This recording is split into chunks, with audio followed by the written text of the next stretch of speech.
About 40 degrees earlier in the day. It's gradually been dropping over the last hour and a half, the last couple of hours, and it's down to about 32 at the moment. There was a very, very strong breeze across the arena behind the runners down the home straight, so it would have been in the face of the runners on the back straight. And indeed, there is still quite a breeze over there. They were a little bit sheltered here in our commentary position, right above the finish line.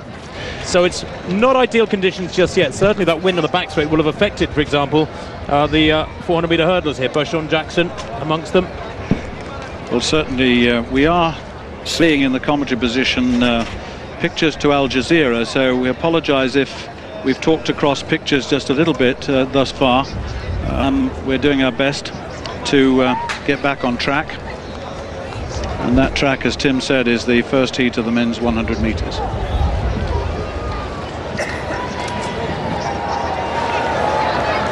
Well, always good confidence boost to start your season with a strong performance. Of course, a lot of the American athletes on the collegiate circuit and other North American meetings have got a month or so of outdoor athletics under their belts already. It's a very early start to the season they have in North America, and it does give them the jump on much of the rest of the world. The Southern Hemisphere athletes, of course, South Africans and Australians, also well ahead of the game. It's usually the Europeans who they catch up through May and going into June. Well, the first of two heats now in the men's 100 metres. The first three in each heat will go through to the final, which is in an hour and a half or so's time.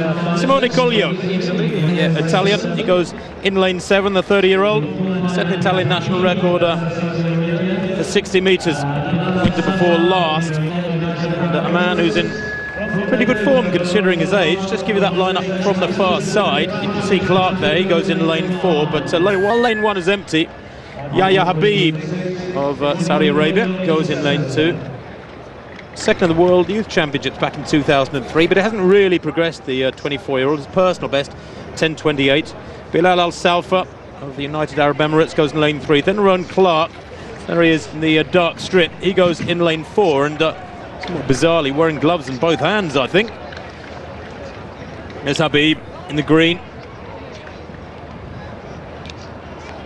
Bilal Al-Salfa in 3, Clark in 4, the Jamaican. We saw Travis Paget goes in 5. Michael Frater in 6, and Simone Collio in lane 7. Just 6 athletes out there. Only 6 in the second heat, so we're just eliminating 4 athletes from these 2 heats. But so often, of course, in the sprints, athletes go better in a second race with a gap of an hour or an hour and a half. So here we go then once again. First of 2 heats in the men's 100 metres. The first 3 go through by right. Habib in 2, Al-Salfa in 3, Lerone Clark in 4, Paget in 5. He won here last year. Frater in 6 for Jamaica. Collio in lane 7 in the yellow nearest the camera.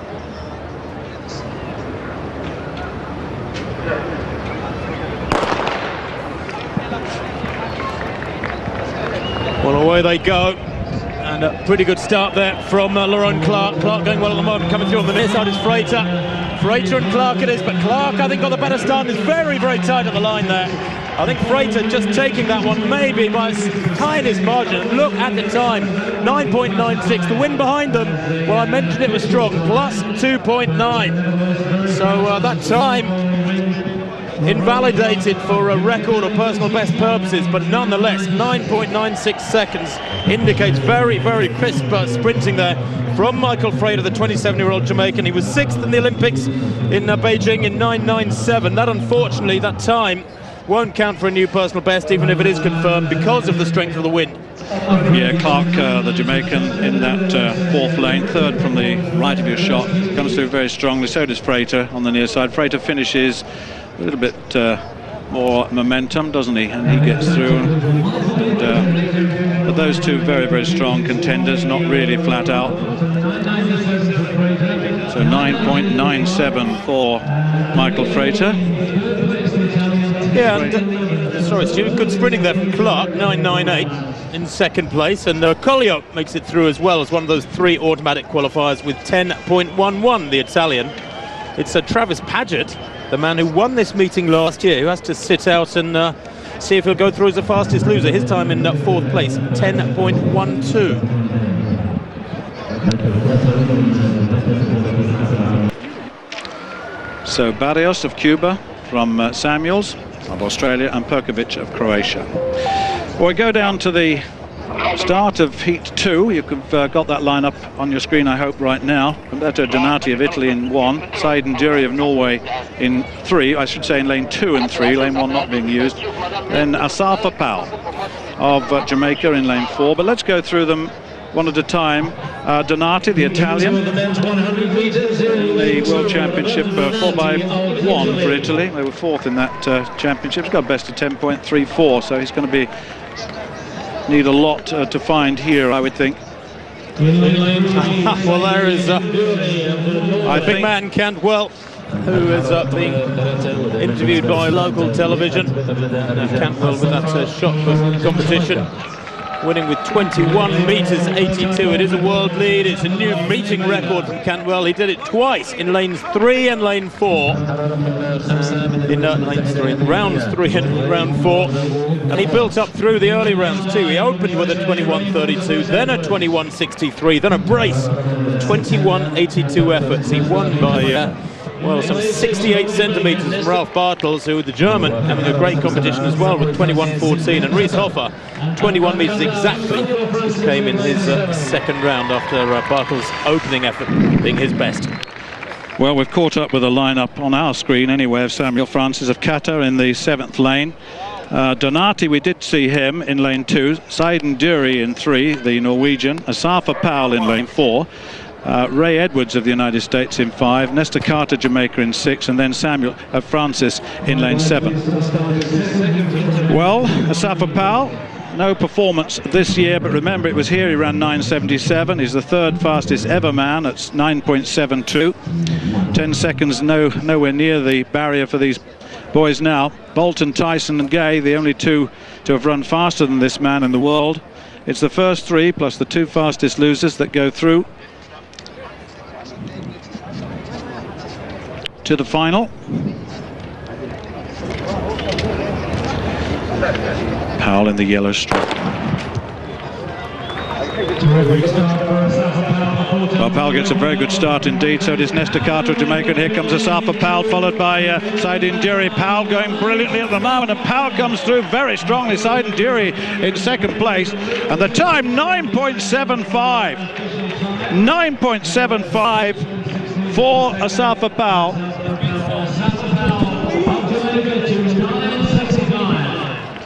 9.75 for Asafa Powell, and that's the fastest in the world this year, clearly. Ivory Williams of the United States. Ivory Williams of the United States was the leader at 9.95, but this is a different class, isn't it? Just looking at my screen, I've got a slow motion on it at the moment, and Asafa Powell got away brilliantly. Said Nduri went well there too. Yes, he did, but Powell, as ever, looking in tremendous form. Beautiful high knee lift, lovely and relaxed. He's a big, big man. He moves so well. Almost kissing the track there with that tiptoe stride of his. 9.75 for Powell there. Fabulous sprinting. And the wind at 2.6, just over the limit as it was in the first race. But I tell you what, if the wind settles a little bit and we can drop it down to +2 exactly or less, we might well see somebody go a long way under 10 seconds and legally here tonight in the final. Well, the next event on the track is the women's 100-metre hurdles, and that's an absolutely loaded field, as is the case in so many disciplines here tonight.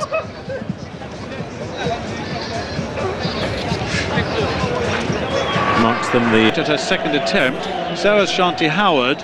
But they're the only 2 clear at this height, and the rest have gone, incidentally, out of the competition. So it's very, very quickly gone to a conclusion in a way. The men's 100 metres then, next up. There it is, Ray Edwards, Travis Paget, Michael Frater, Said Nduri, Liron Clark, Asafa Powell, Nesta Carter and Simon Collio. And what a first round it proved to be. We didn't get much out of it except a 9.75 time from Asafa Powell. Edwards drawn on the inside, semi-finalist at the World Championships last year from the United States, best of 10.02, 10.26 on the season incidentally. He's in lane 1. Paget, that's Travis Paget, winner of this event last year in 10 flat. In lane number 2. Michael Frater, former world champion. Frater, semi-finalist last year in the World Championship, still around. 9.97 Frater ran in the heat, incidentally. Seiden Dury of Norway, he's next up. Winner here in 2008. Well, Nesta Clark ran well. In fact, coming into this competition, he was top of the competitors in terms of time, 10.09, but of course all that has gone now. This is the start of the real business end. Interesting gloves there. Well, the big man, Asafa Powell, has been found wanting in championships. Let's be quite honest about that. And he's run much better since Usain Bolt has come onto the scene. When the real responsibility has not been with him, then he's begun to perform. One has to say that, because he hasn't done as well as his times suggested he might. But with Usain Bolt now, he's lost his chance, really. Nesta Carter. Well, Nesta Carter's part of the Olympic 4x1 team in Beijing. Simon Collio, 10.06 his personal best outdoors. Got to the quarter-final of the Olympics and didn't get through the heats in the World Championships. So this is the final of the 100 metres. Edwards of the United States in 1. Paget, USA 2. Frater, Jamaica 3. Seiden Dury, Norway 4. Clark, Jamaica 5. Powell, Jamaica 6. Carter, Jamaica 7. Collio, Italy in lane 8. The depth of Jamaican sprinting without Usain Bolt. 9.72 is best, but world record 4 times in a period of time did this fella. But Collio, we'll have to watch for him in the European Championships this year. So the starter calling him forward.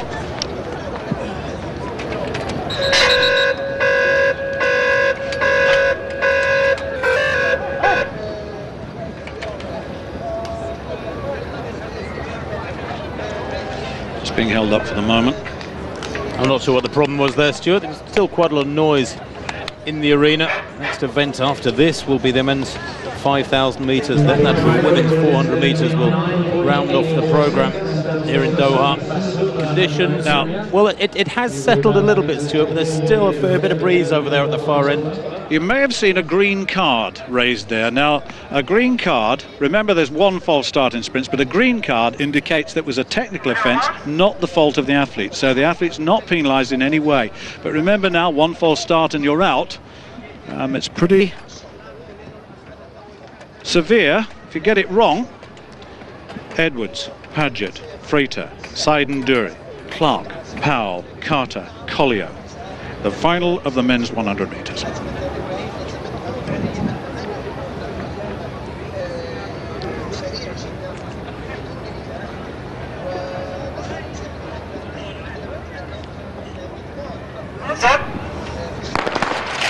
Well, certainly Powell didn't get away very well indeed, and outside him Lerone Clark going very strongly. Here comes Asafa Powell through the middle, and also Paget on the far side. Powell comes through, followed on the near side by Nesta Carter, and the time 9.80, just a little bit slower than he ran in the heat, but plus 2.3 metres per second, which means for newcomers to the sport, that's not there for record purposes. It could be a championship best or a meeting best, but it can't be a record because it's 0.3 of a second above what is allowable for record purposes, and that's the situation that Asafa Powell has just recognised. He didn't get away well, Tim, here. He lost the time on the start, very poorly away.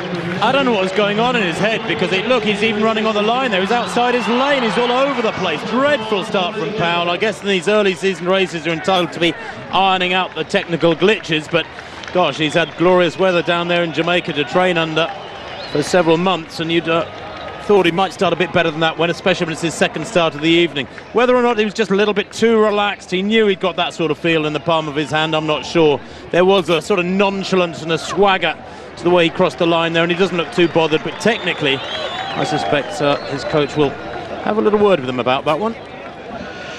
Well, there is a laid-back approach with the Jamaicans. We'll be hearing, I was talking to Christina Horogu, who's been over in Jamaica, says that they train very hard, but it's a much more relaxed approach. But let's have another look at this. Look how he's left, absolutely left for dead by Leron Clark of the other Jamaican, inside in the small, diminutive figure. And the second lane there, Travis Paget of the United States comes through very strongly. On the near side, Nestor Carter as well. So I think they were the three. But no doubt about the winner in the end, but that was a struggle. You can go out of your lane, but you can't interfere with the athlete next to you. You can't go out of your lane on a bend if it's the inside, but on the straightaway they don't worry about it, and nor should they. Easing through the finish. Collio, the Italian, pulling up injured. Let's hope it was just cramp very early on there, only about 20 metres into the race. You can't see him in these shots, but he was over in lane 8, and maybe the heat here, the extreme heat, I have to say, getting to him. It's not got any indications, but it feels like about 30, 32 degrees at the moment, even with a slight breeze. Just looking on results sheets, I can't see